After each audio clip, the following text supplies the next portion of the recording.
Good morning, all. Optical fiber communication DET 3202.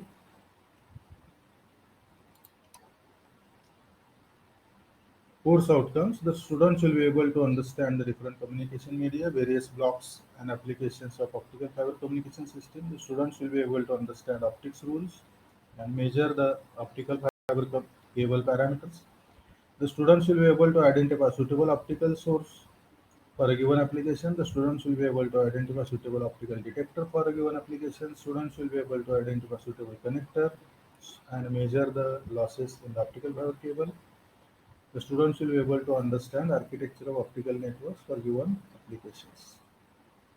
So we already discussed the characteristics of the optical sources, the selection criteria, requirements of the optical sources. Then we have already discussed the photon characteristics. Then we have already discussed the wavelength generation from semiconductor material and how the wavelength selection is there based on material selection, band gap energy selection, and we have reached yesterday up to PN junction formation.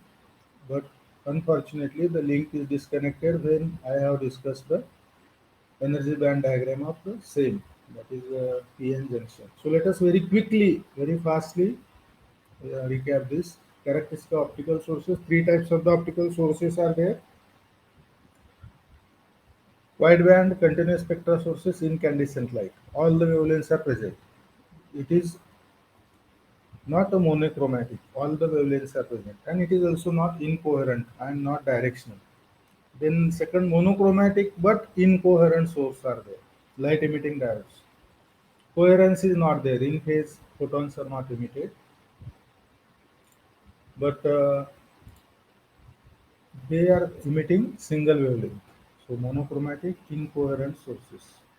Then third type of the sources, monochromatic as well as coherent sources. These are the lasers.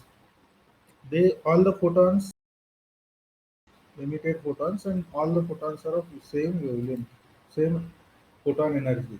Then requirement the source should be size should be compatible in launching light in optical fiber in directional mode.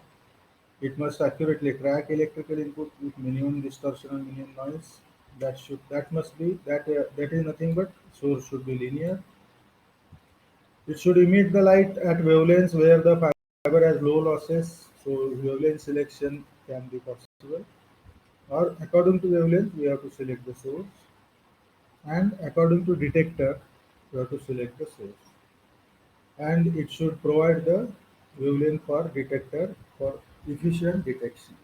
Preferably capable of simple signal modulation, and signal which it carries should vary from audio frequency to beyond gigahertz frequency. Then it must couple sufficient amount of power to overcome attenuation in the fiber, in the attenuation and losses in the connector, and receive the adequate power to drive the detector.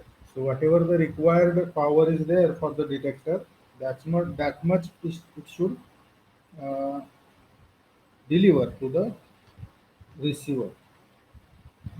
So adequate power it should receive deliver to the receiver, because in between the fiber as well as connectors have of optical power. So this is one more requirement. Then it should have very narrow spectral bandwidth. Bandwidth is called line width in optics. So it should have very narrow line width in order to minimize the dispersion.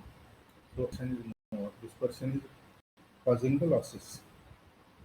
It must capable of maintaining a stable optical output unaffected by changes in the ambient conditions like temperature. It is to be comparatively cost effective, that is, it should be cheap and highly reliable in order to compete with conventional transmission techniques. So principle of working of optical source. What is photon? As we know, photon is a discrete packets of energy bundle or quanta. Interaction of the light with matter takes place with the help of, in terms of photon. Quantum theory suggests atom exists only in the certain discrete energy states. Okay, and we are dealing with mostly valence energy state and conduction energy states. So absorption as well as emission of light causes the atom to make a transition.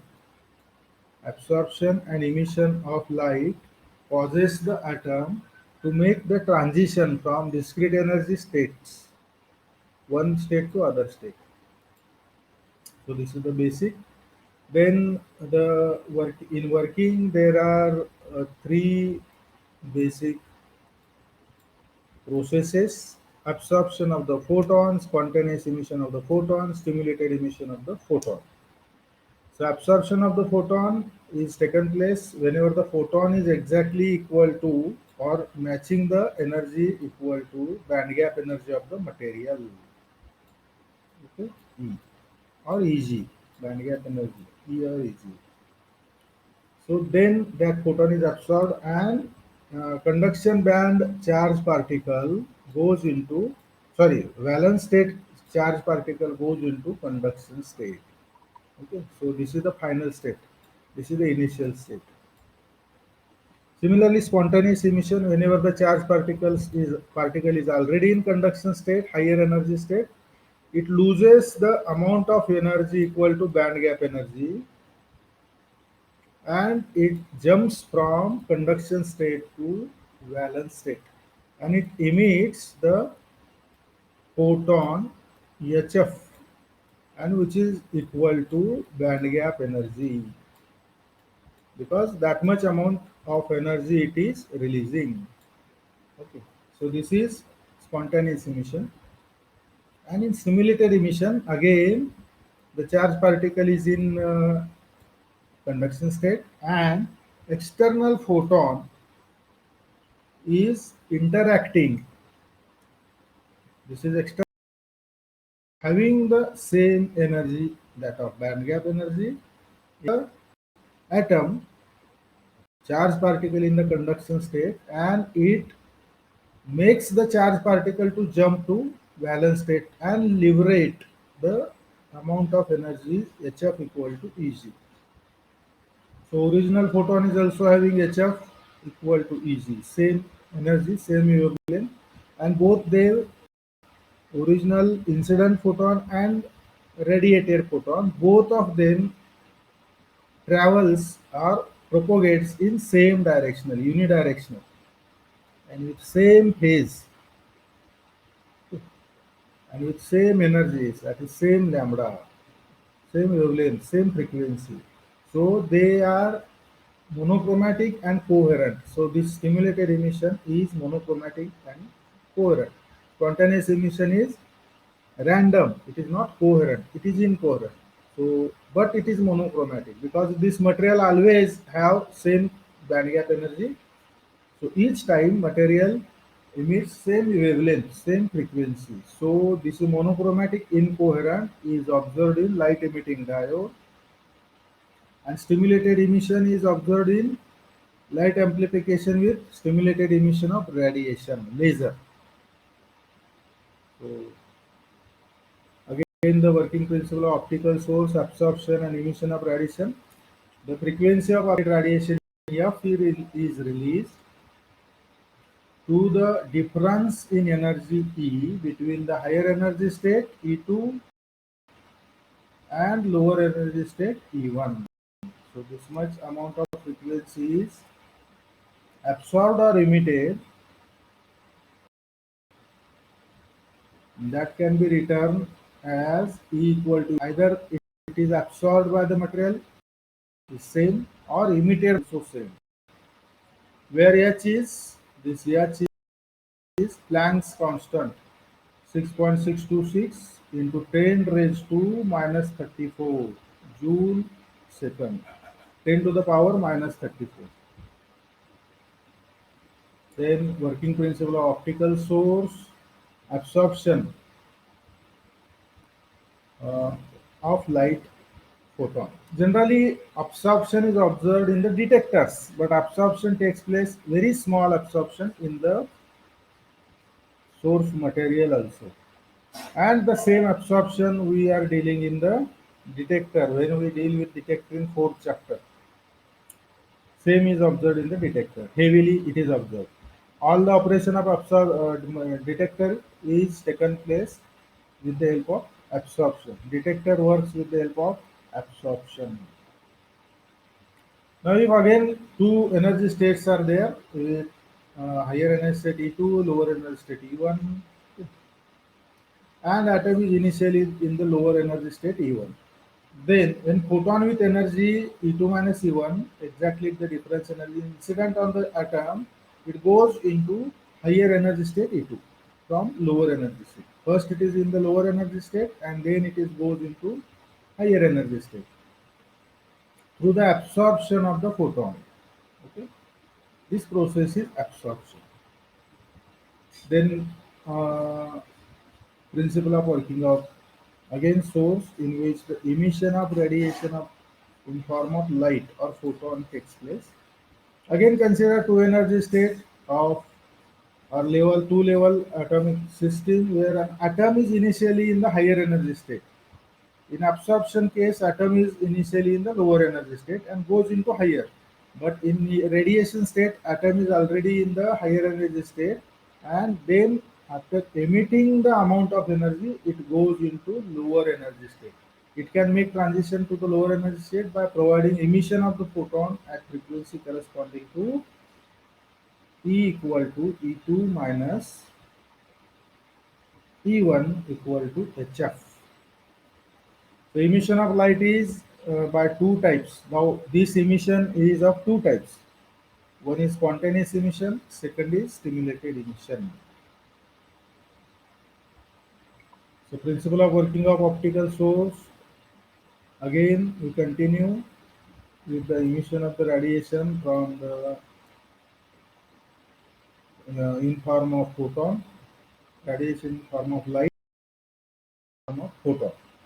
So, radiations are possible in thermal,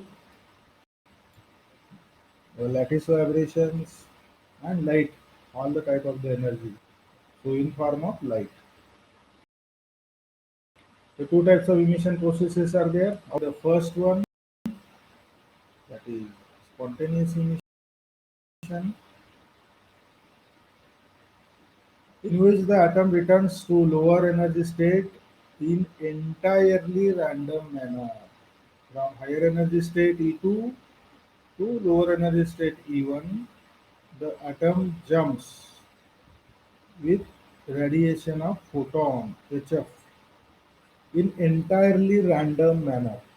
So there are suppose n number of atoms, they are having the higher energy state in the device or crystal, that is crystal. Then from these n atoms, any number of atoms at any instant can return from higher energy state to lower energy state, emitting the photon. So any number of photon can be emitted at any time. So this is completely random. And again, each photon is radiated in any direction at the same time or different time. So again, this is the directional, spatial and temporal, both randomness are there. So incoherent radiation is there. But all the photons are having same amount of energy, HF. So wavelength are same. So this is monochromatic. And HF is equal to E equal to E2 minus E1. Okay. Or EG, band gap energy. So what are the properties in this? It is random in nature. Spontaneous emission is random in nature. Okay. Then it emits the light by electronic transition in large number of atoms. Transition takes place in very large number of atoms, so that comprise the radiation, total radiation. It gives incoherent radiation. It gives incoherent radiation. All the photons are not in phase. Yes, Devendra. It gives incoherent transition. Am I audible? The emission process in semiconductors is emission process is mechanism for light generation in LED. So this emission process, spontaneous emission process is the mechanism in LED. Then principle of working of optical source. Again we continue emission of radiation in form of light, that is photon. Second type is stimulated emission. When the photon is having the energy equal to energy difference between two states, when any external photon having the energy difference between two states E2 minus E1 interact with the atom in upper energy state, atom is already in the upper energy state and interact the external photon of same energy, then atom, this external photon causes the atom to transit from higher level to lower level, creating the photon, generating the photon. And this emits the photon, which is generally generated emitted photon is emitted generally of identical energy to incident photon, almost equal energy to the incident photon, and it is having light of stimulating and stimulated photon in phase with the same polarization. So it is having stimulating and stimulated photons are having very in phase propagation. That's why they are coherent. Hence, it is coherent radiation. So, as this is coherent radiation having the same wavelength, having the same direction, and they are in phase, therefore they adds each other. Adds the incident wave and liberated wave. Okay. So, interacting external photon and radiated photon, incident wave and liberated wave, they add in constructive manner. Wave addition are of two types. One is constructive, one is destructive. Constructive wave supports each other, gets added. Destructive addition, they cancels each other and waves are becoming zero or amplitude of wave are reducing. So this addition, as it is in phase, they are having same direction, they adds together. So photons get added together. So optical power increases. So this is nothing but amplification. This amplification giving a laser as optical source with all above properties. So laser is amplifying, laser is giving monochromatic light output, laser is giving directional light output, laser is giving coherent light output. So laser is having these properties. And now this also we have discussed. Very quickly we'll discuss the junction formation, and then we'll discuss the energy band diagram. So this is P type and N type region.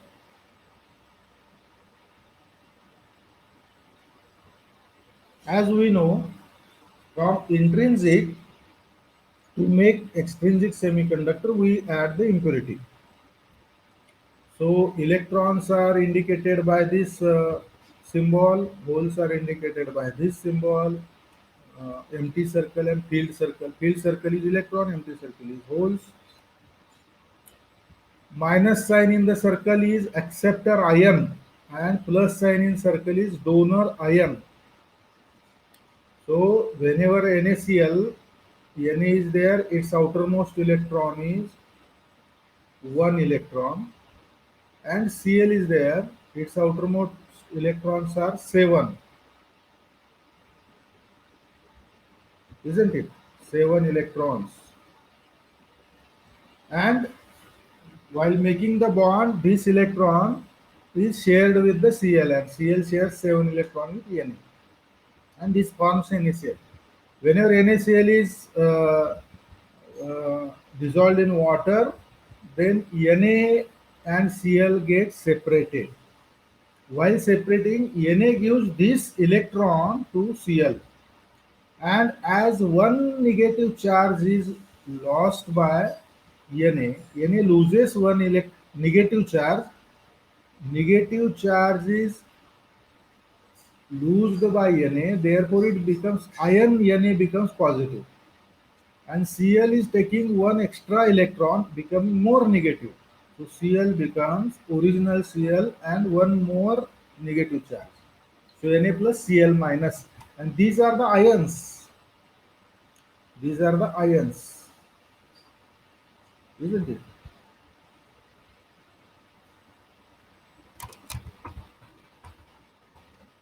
These are the ions. Okay, Na plus Cl minus. Similarly, whenever there is addition of trivalent and pentavalent impurities, in p-type trivalent impurities added, n-type pentavalent impurities added, trivalent impurity, external 3 electrons are shared with the semiconductor atom having the 4 electrons. One electron deficiency is there.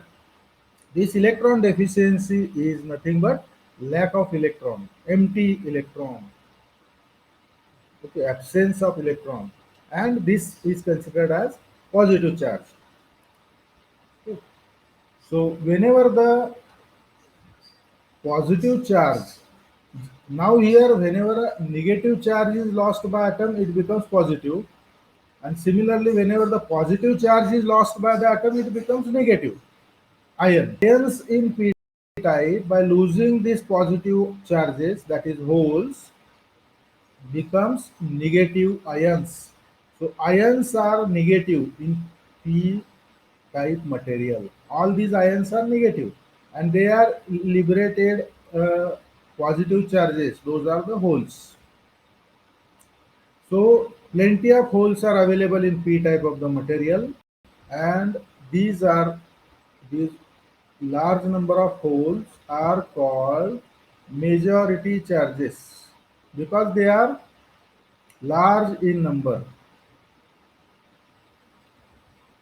Okay, but some small number of electrons are also there, field circle electrons. So these electrons in p type of the region, they are called minority charges. Minority charges. Okay. And same is the case with the n type of the material. N type of the material, intrinsic semiconductor, the pentavalent impurity is doped, and due to the pentavalent impurity, external outermost electrons in the impurity are 5, and 4 electrons makes the covalent bond with the semiconductor 4 electrons, and 1 electron extra is emitted. This emitted electron, it loses the electron, that's why ion becomes positive, and the charges which are in conduction states are large number of charges are electrons. So these electrons here are majority charges. Okay. And some holes are also there in n type of the region, and these holes are minority charges in this. Okay. So in n type, electrons are majority charges and holes are minority charges, and the atoms are become ion of positive type. In a p type, atoms have become ions of negative type. Now, when p-type material is taken, n-type material is taken, p-type is having large number of electrons, p-type is having large number of holes, and n-type is having large number of electrons. When they are joined together, the absence of electron is filled by the free electrons from the n-type. So that is whole electron recombination takes place. So one deficiency, one absency, one requirement of electron in p region is filled with the n type of the material electron, and this electron of this atom is shared with this atom, neighboring atom, suppose. Similarly, electron from this atom is shared by this. Electron of this atom is shared by this neighboring atom. Similarly, electron is shared by this atom, and one electron is shared by this atom. And in this process, a sufficiently large depletion layer width is created. And now these electrons cannot jump to these, and these holes cannot cross this depletion layer. After sufficient width of the depletion layer takes place. Okay, certain width which generates the opposing characteristic due to the completion of the octet in depletion layer. Due to completion of octet of all the atoms in the depletion layer, they become electrically neutral. They do not conduct, and therefore further electron and hole transition in this material is prohibited, not taken place. Okay, not allowed. Therefore, conduction stops. Otherwise, all N-type and P-type material get neutralized by exchanging electrons and holes. That do not takes place. आपण एवढं intrinsic material घ्यायचं, त्याला वेगवेगळं doping करायचं, N type टी P type आणि N P N junction झाले की सर्व मटेरियल न्यूट्रलाइज होऊन जाईल, मग डोपिंगचा उपयोगच राहणार नाही. So this depletion layer avoids that, and this depletion layer is becoming electrically neutral. Now due to this is the PN junction formation. Now due to this PN junction formation and doping, the energy diagram we will check out for this crystal is having the effects as shown.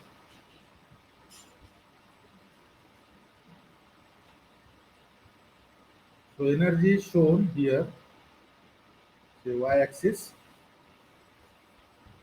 on y-axis, and x-axis shows the material locations. This area is for p-type material, this area is for n-type material, this area is for depletion layer. Okay, now this EF is Fermi energy. Am I audible? Am I audible? ऐकू येते का बाळांनो?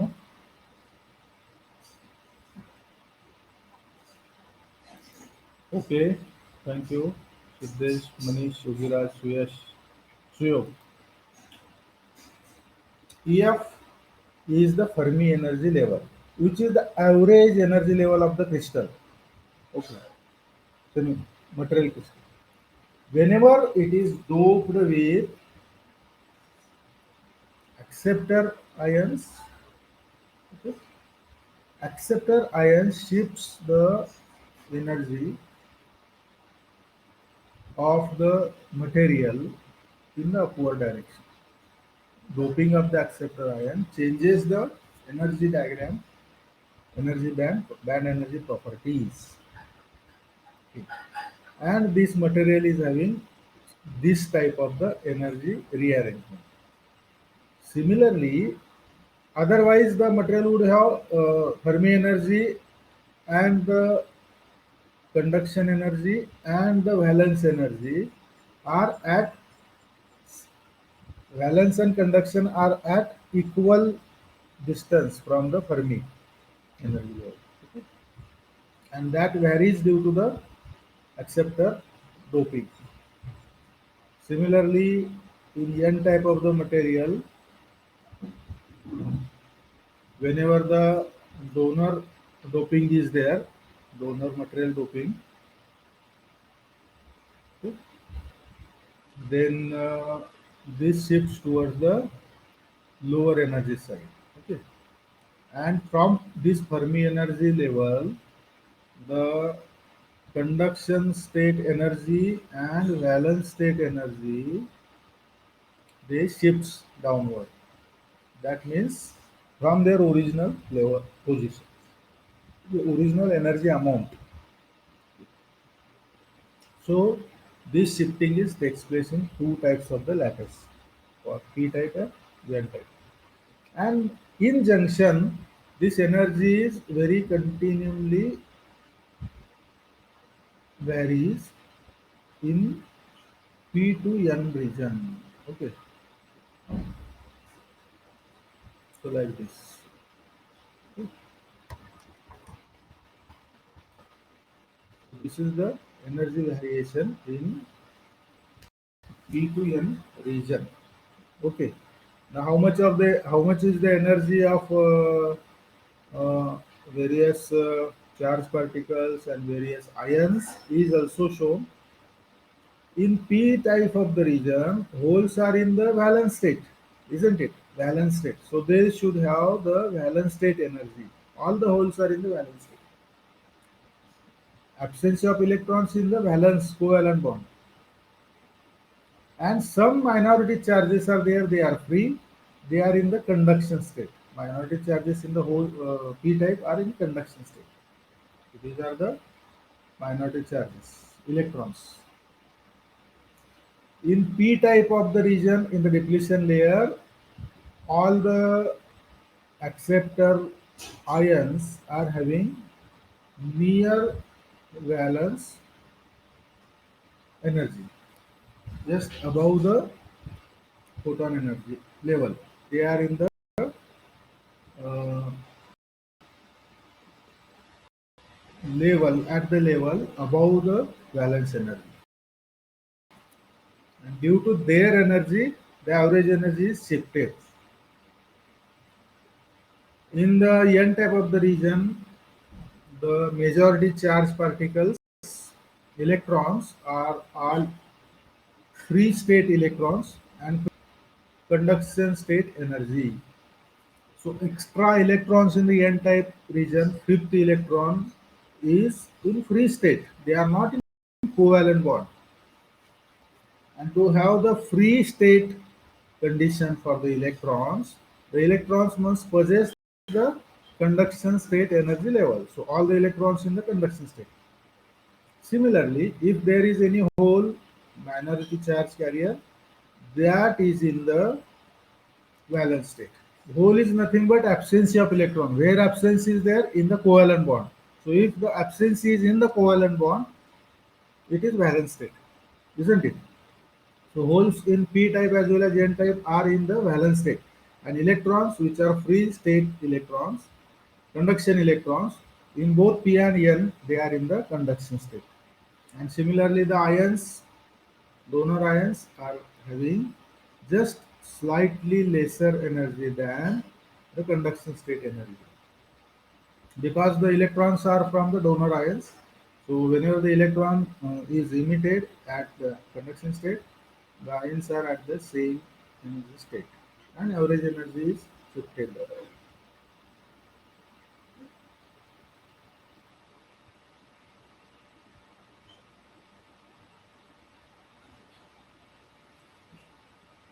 Okay, so this is the energy band diagram. Now, one important phenomena mechanism takes place in this. Due to this rearrangement of energy levels from the original crystal. Original crystal is having the straight energy levels because both the materials are same, both side materials are same, P type side adding N side, and it is having average Fermi energy level energy. So that means P type is having lower side energy and N type is having upper side than present energy. So this is rearranged after the doping. Due to this rearrangement, very important change has occurred. That change is shifting of the energy level. Energy level in P side is shifted upward, and energy level on N type is shifted. Now, what happens due to this is whenever this particular charge particle, electron, from N side want to travel and go into P side, it cannot go that side. One, we can say because this region is neutralized, electrically non-conducting, but in terms of energy theory, if this electron has to go into this side, okay, this electron has to go into this side, whatever amount of energy it free electron is presently having, that should be changed to this amount of energy, isn't it? So these electrons in the p-type region are having higher energy than electrons in the n-type region.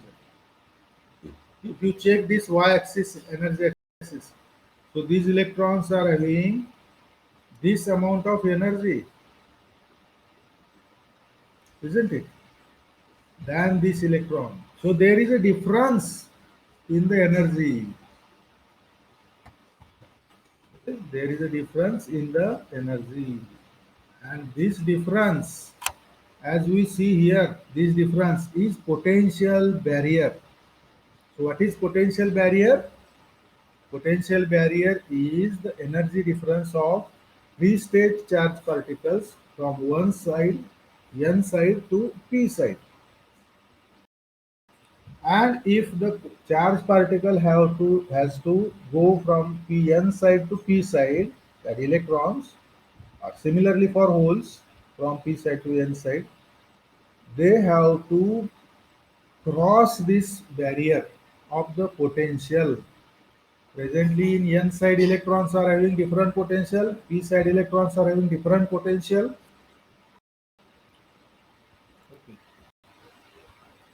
The n side electrons are having different potential or energy contained, and p-type electrons are having different energy contained.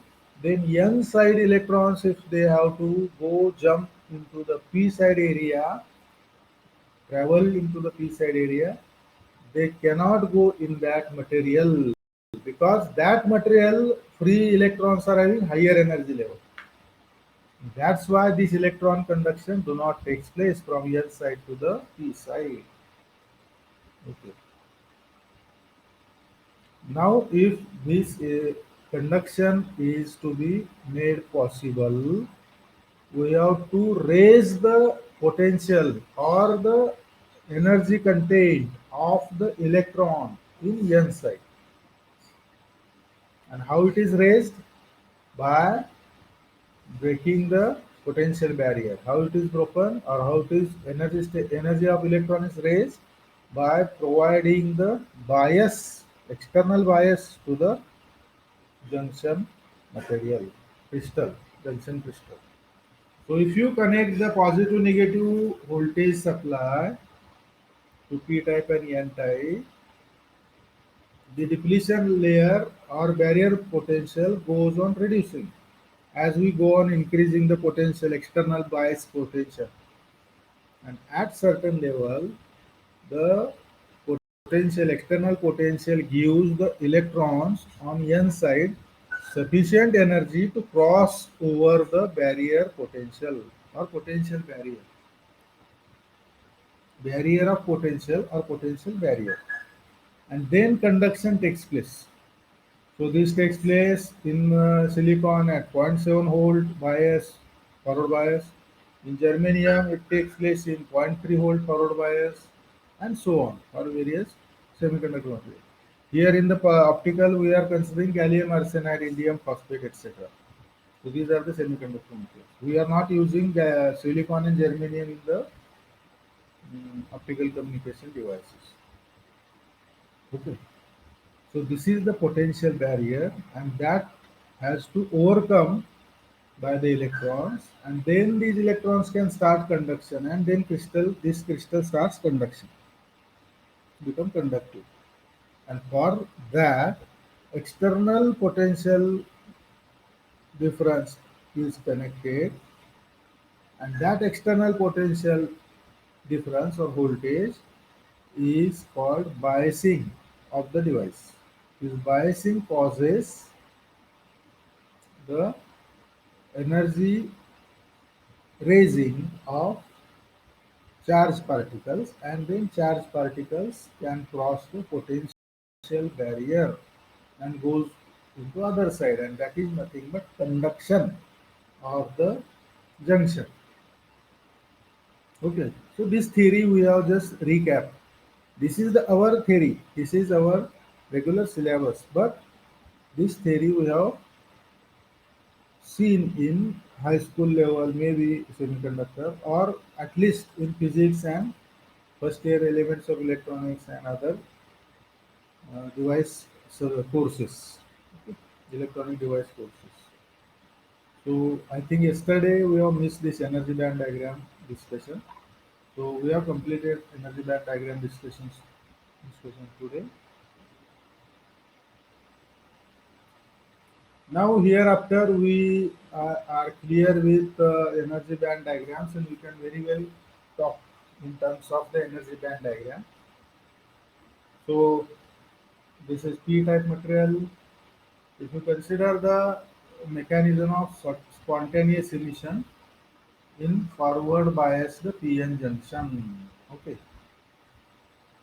Spontaneous emission means emission of the light, and emission of the light means the charged particles are transiting from higher level to lower level by recombination, and when they transit from higher level to lower level, from conduction state to valence state, they emit amount of energy, and that is photon energy. So this is the mechanism of spontaneous emission. And while transiting from higher energy to lower energy state, there must be electron hole recombination. And this recombination is possible whenever the electron travels from N region to P region. And to travel the electron from N region to P region, the electron potential must be increased to cross the potential barrier. And this is increased by providing the external power supply or biasing. Therefore, to make the light emitting diode or the semiconductor crystal emit the light, we have to bias the junction in forward bias case condition. Okay, we have to bias the junction in forward bias condition. Therefore, LEDs are biased in forward bias condition. LED anode is connected to positive and LED cathode is connected to negative. So that is forward biasing of the LED. And then only LED will give the emission of the light. So spontaneous emission, so forward bias the PN junction is required. So this is a P-type region, this is N-type region, isn't it? From energy band diagram also we can identify in P-type region the EC and EV are in higher level of energy than in the N-type region, EC and EV. Okay, and there is a potential barrier. So these electrons from N-type region have to cross the depletion layer, depletion wheel. At the same time, the holes from P region have to cross the same potential barrier to cross N region. Whatever number of electrons are traveling, suppose N number of electrons are traveling from N region to P region, same number of holes travels in P region to N. That means one electron is traveled from this one region to other region. Here the absence of electron takes place. That is nothing but hole. And one electron goes into P region. That means presence of electron takes place. So whole automatic one electron, one hole get automatically absent and goes into N region. So hole is not having any existence. So it is the assumption that electron is not present. Okay. So electron is physical quantity. Electron is a matter. Electron is a physical quantity. Electron is having so whatever number of electrons jumps into travels into the P region, as soon as they goes into P region, by random nature they jump distance of electron and they recombine. Okay, they recombine. Electrons jumps from higher state to lower state because many covalent bonds are empty in the P region, and at one or other covalent bond As they randomly moving and they came across any of the empty covalent bond, the electron resides means jumps into that covalent bond. As free electron jumps into covalent bond, so it has to release the excess amount of energy from EC to EV. It is jumping state electron. It is having the conduction state energy, and when it jumps into covalent bond, it is having the valence state energy. So it has to release EC minus EV, and that is released in the form of this photon. Okay, HF. HF is how much? Band gap energy. And what is the band gap energy? Is EC minus EV. So this is called electron hole recombination. So whenever electron is getting sufficient amount of from potential rise from the external biasing potential difference or power supply or voltage source, external biasing, then electron can travel from N region to P region, and as it goes into P region, it is having its conduction state, and there are many covalent bonds which are having absence of electrons, and this free electron then jumps into the covalent bond in P region, and the extra amount of energy, excess amount of energy it emits, releases in the form of photon HF, and this HF is having the value equal to Eg, that is the band gap energy of P type of the material. This Eg is nothing but EC minus EV. Okay, so EC minus EV amount of energy it has to emit, and this emitted energy is in the form of photon or light in the optical device, optical semiconductor junction. Similarly, whatever amount of holes are there in the P region, they travels into the N region, and these holes are recombined with the electrons available in the N region. That means electron jumps into uh, conduction state to valence state. Any electron jumps into conduction state to valence state and releases one amount of energy equal to one photon. So hole is raised to higher conduction state or electron is jumped to valence state. Anyway, both are correct. Electron jumps into valence. So this emits one photon equal to HF, and again this HF equal to what? Eg. This HF is equal to Eg as shown. This is Eg, band gap energy, and Eg is equal to EC, conduction state energy, minus valence state energy. So photons are emitted from N region as well as P region with the recombination of electron and hole pair. Electron and hole pair recombination emits photons in the light emitting diode whenever it is forward biased, and this recombination is random. Why it is random? Because whatever the electrons crossed from N region to P region, they just travel, and as and when they came across any atom which is having the covalent bond empty, they recombine and occupy the empty covalent bond. And this process is obviously random, because when they came across the atom which is having the uh, covalent bond empty, then they will jump into that covalent bond. All the atoms are not having the covalent bond empty. isn't it? Very small amount of the doping is there into the intrinsic semiconductor, and whatever number of the doped atoms are there, only that level, that number of empty covalent bonds are there, isn't it, in p region? And that's why all atoms are in the lattice crystal are not having empty covalent bond.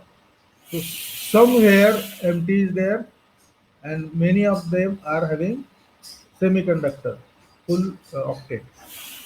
Okay, so whenever the electron finds any empty, so this finding is random. Finding the empty covalent bond and jumping into the empty covalent bond of the electron is random.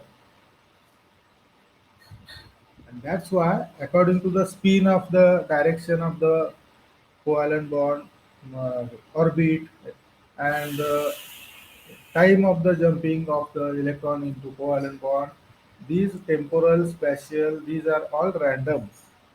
Therefore, it is incoherent. Okay. So this LED is having incoherent radiation of the photons, but time photon is due to the recombination of electron and hole of same band gap energy. Therefore, each time HF emitted same band gap energy. HF emitted is same band gap energy. So HF is having frequency, same frequency. That means it is monochromatic, or we can write Hc upon lambda. So all the photons are having same energy. So H and C are constant. So wavelength is also same. Okay. So same wavelength means same chromatic, same color. So this is monochromatic. So spontaneous emission is observed in LED, and by property monochromatic,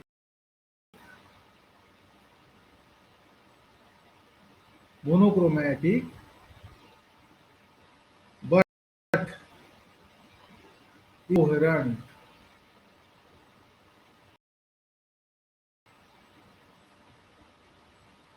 Okay.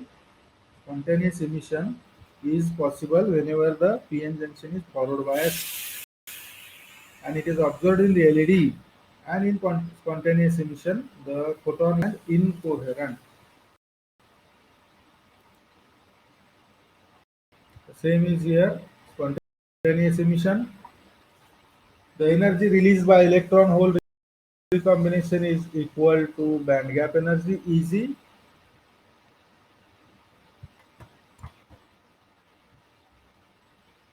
Are there. The energy released by electron hole recombination, and it is equal to band gap energy. These electron hole recombinations are of two types. Electron hole recombination. One recombination is of type of radiative, second is non-radiative. Radiative means it emits the photon, emits the energy in terms of, in form of photon or light. Emit the energy in radiation form. Okay. So whenever the hole recombination takes place, the electron emits the amount of energy equal to conduction energy minus valence energy equal to band gap energy equal to HF. But this energy is not always radiative in the photon form. Sometimes it is non-radiative also. Two types of the recombinations are there: radiative recombination, non-radiative recombination. So what is non-radiative recombination? So non-radiative recombination, in which energy released is dissipated in form of lattice vibrations and get converted into thermal energy, heat energy. So whenever HF amount of energy is released, even though it is optical, because HF is in the spectrum optical only, that optical energy is immediately get converted into lattice vibration. Dissipated means this energy is absorbed by the lattice structure. Lattice structure means, uh, and this is second, and this is third, and this is fourth, and there is a tetrahedral construction, isn't it? Semiconductor, and there is a photon emission from this. Suppose this structure.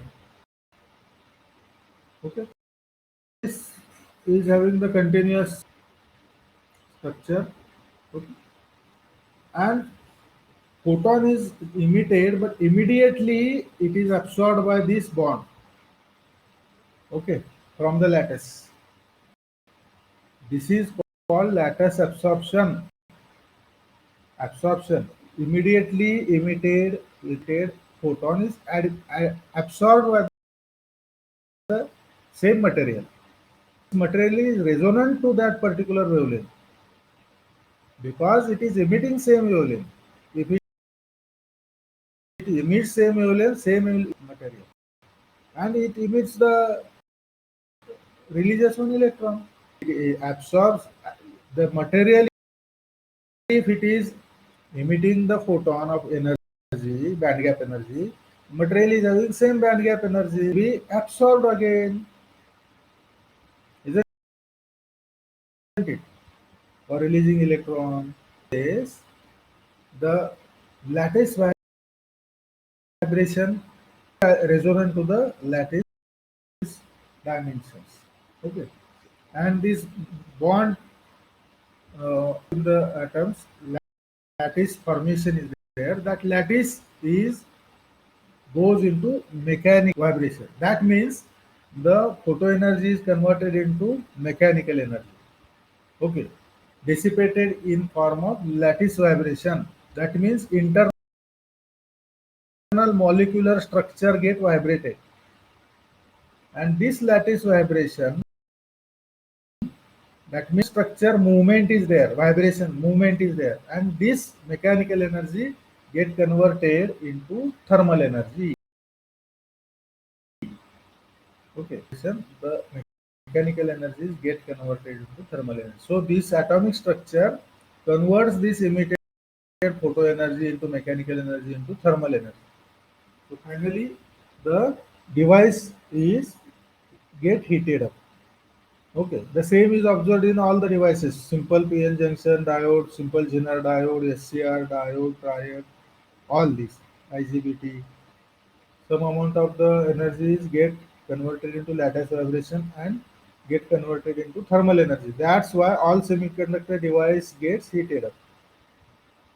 Okay, and sometimes we have to provide the cooling systems to the power devices due to this. Okay. So non-radiative recombination, in which energy released is dissipated in the form of lattice vibration and get converted to thermal energy or heat energy. Okay. What is radiative recombination? Radiative recombination, in which the energy is released as light photon equal to band gap energy Eg with frequency f, and it is given by Eg equal to hf, and hf is equal to hc upon lambda. Eg equal to hc upon lambda. So this frequency or this wavelength is emitted in the form of photon. So radiative recombination, in which photons are emitted. Now in the optical devices, the radiative recombination majorly and non-radiative recombinations are observed very rarely, very small. So out of suppose 100 recombination, radiative recombination takes place 60, 65, 80, 85 like that, 90, and 10 non-radiative recombination takes place. So very small radiative recombination takes place and large amount of radiative recombination takes place. Where in this Eg equal to hf hc upon lambda, here c is the velocity of light in vacuum, c, lambda is optical wavelength, h is the Planck's constant, h here as well as here, and Planck's constant is 6.626 10 raised to minus 34 joule, and C is 2.998 10 raised to 8 meters per second. Okay.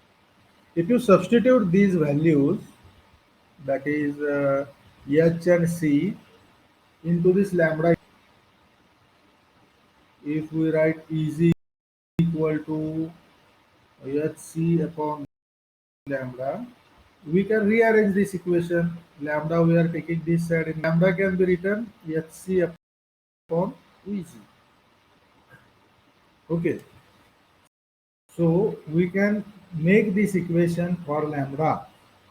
So LED wavelength we can put in Hc is constant. So H is substituted 6.626 into 10 raised to minus 34 joule second, and C is substituted as 2.998 into 10 raised to 8 meters per second. Then we can find the equation lambda equal to 1.24 upon Ez. Now here we have to substitute Ez in electron volt. Energy, we have to substitute band gap energy in electron volt form. And then we get the wavelength in micrometer. Okay. So you must be knowing that electron volt and joule. Energy is measured in joule, na? Energy is having the unit joule. Energy unit is joule or erg or joule. Okay, but energy unit is also volt. So how to convert electron volt to joule or joule to electron volt? 1 joule of energy you can write as how much? 1 upon 1 into 10 raised to minus 19 electron. Okay. So if you are given 1 joule energy or 0.5 joule or zero point 0.1 joule, so how we will convert into electron volt? 0.1 1 upon 1.6 10 raised to 19, that is 0.1 divided by 1.6, so that much electron volt. Okay, on in electron volt form, so electron volt,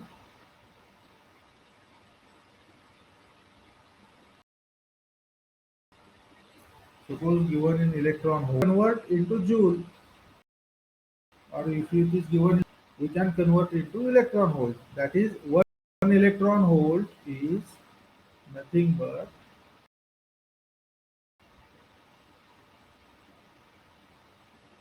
1 joule into 1.6 into 10 raised to minus 19.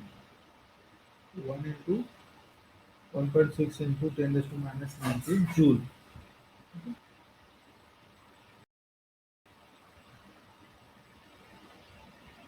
Okay? So if we have given energy in form of joule, suppose 0.1 joule, if we want to convert it into electron volt, how we will convert it?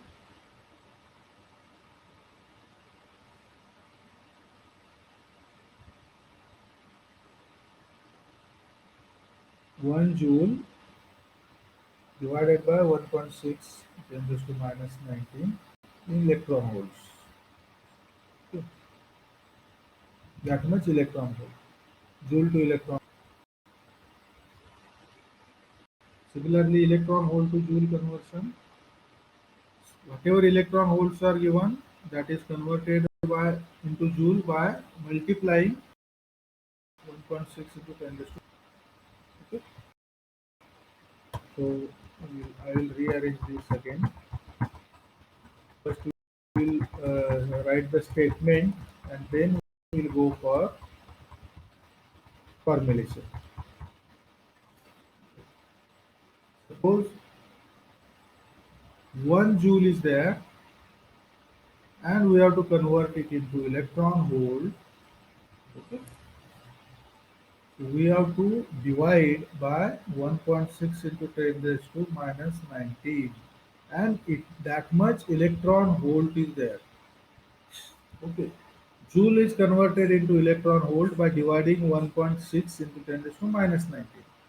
Similarly, if 1 electron volt is there, that is converted into joule by multiplying 1.6 into 10 raised to minus 19. Okay. That means 1 electron volt energy is nothing but 1.6 10 raised to minus 19 joule.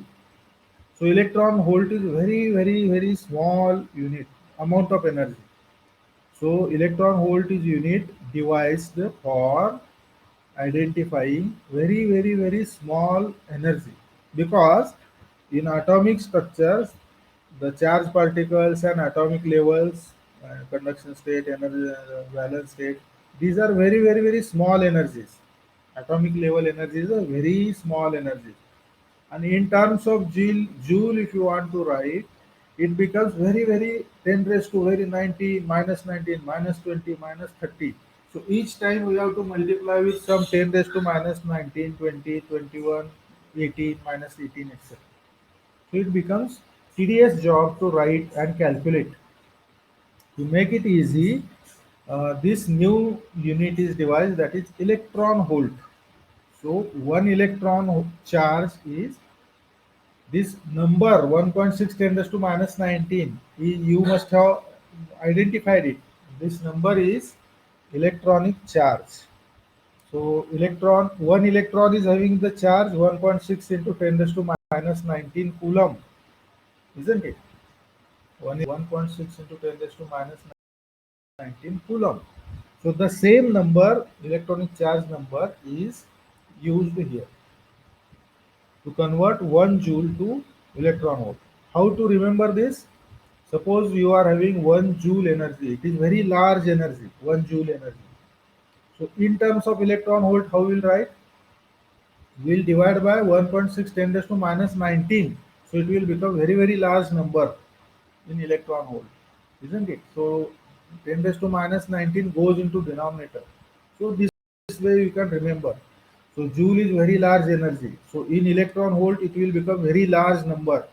That's why joule is converted to electron volt. We have to divide 1.6 10 raised to minus 19. And if you are having 1 electron volt, it is very, very, very small energy. So if you want to convert it into joule, it should become very small number. So we have to multiply with 1.6 10 raised to minus 19. In this way you can remember, but for sake of remembering, where to multiply, where to divide. So we can write 1 joule is equal to 1 upon 1.6 10 raised to minus 19 EV, or 1 EV is equal to 1.6 10 raised to minus 19 joule. Now in this formula, lambda is equal to hc upon eg. If you substitute, okay,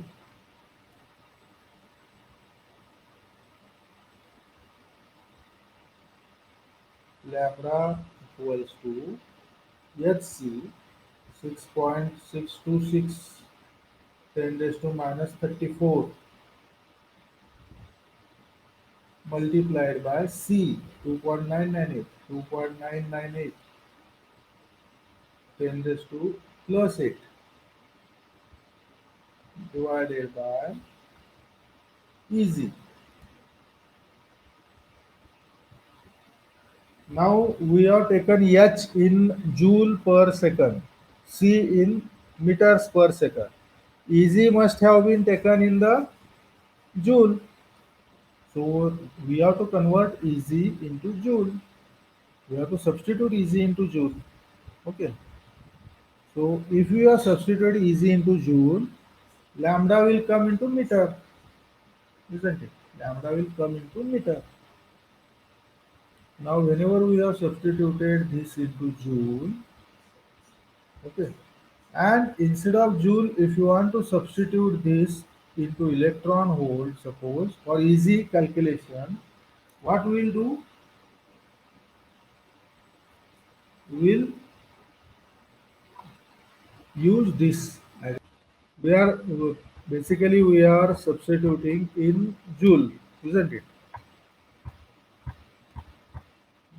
We are substituting in joule. Okay. Now, if we have to substitute volt, we have to substitute in joule. Then and then only the problem is correct.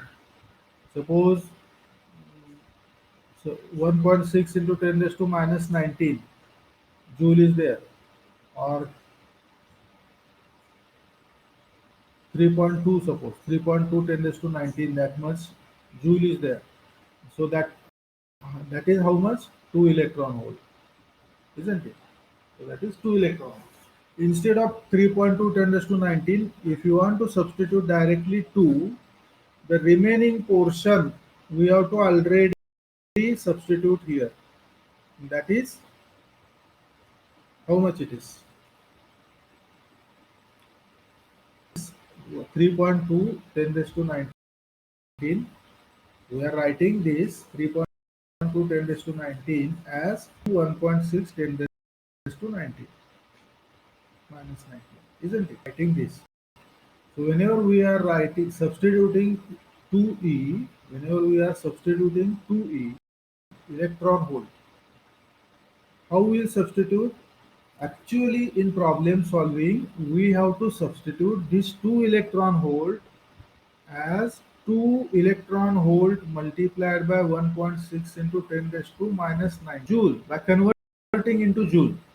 So we have to substitute into joule. Then and then only this problem will be correct, because H is joule second, C is meter per second.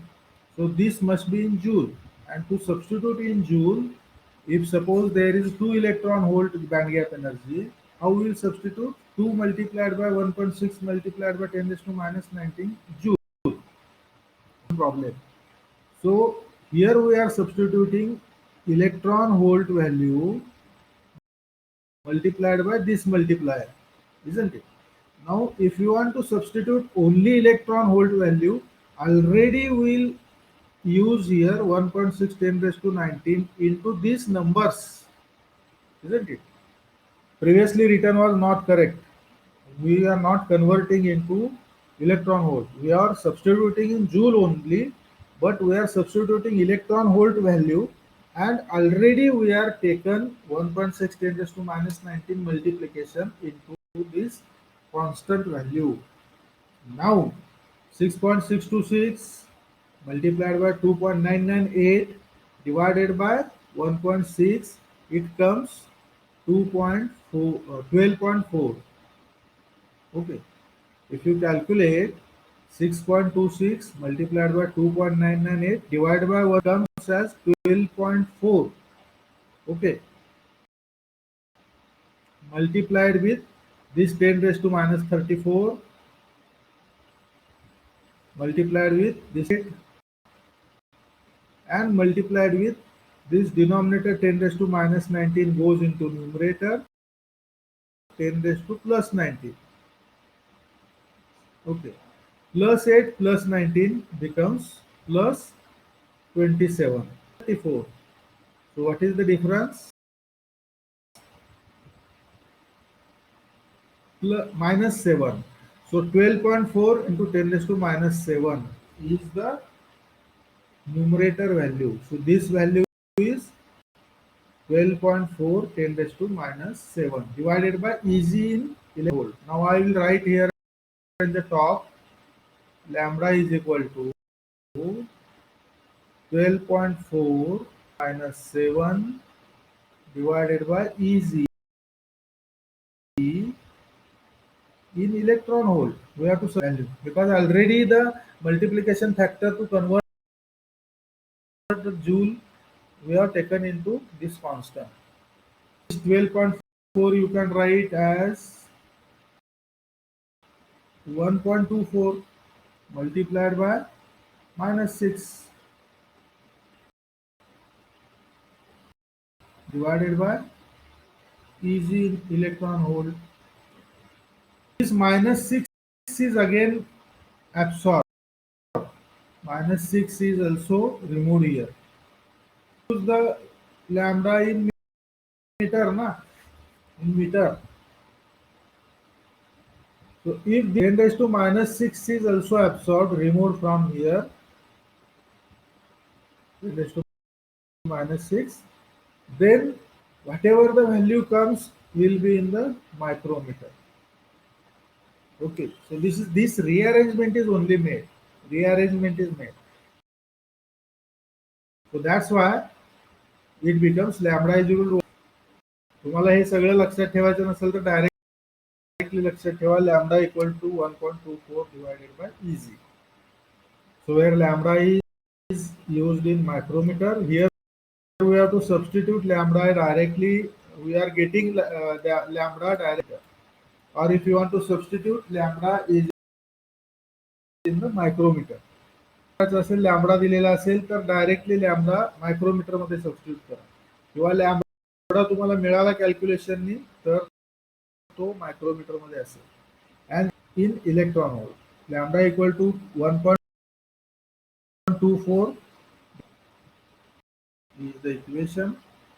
Lambda equal to 1.24 divided by EZ micrometer and EZ in the electron volt. That must be remembered. Okay. So this is about.